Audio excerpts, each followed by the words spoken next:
Ang tawag ana guys, DIY. Do it yourself.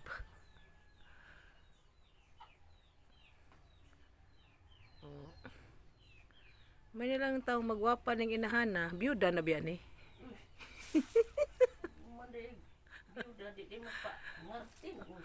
May nalaman taon na siyang nay mo ipli-ipli na ni.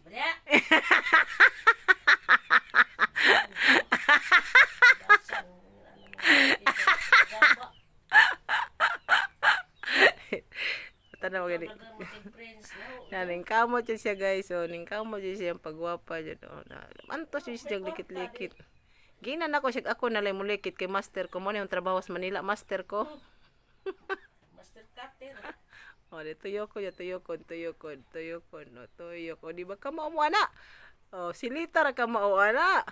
Master na kasi magpakulot niya kay na willing ni bisa pag 20 ka bukulo ang ipakulot sa adlaw. 500 ang pakulotan niya guys. Yan na po ng tangtangon no. O di ba? Di lagi kimatarong kay siya ra man lagi nag do it yourself lagi. Ningkamot pa mo.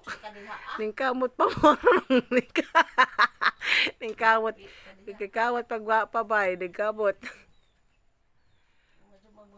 No, dungaw hirang.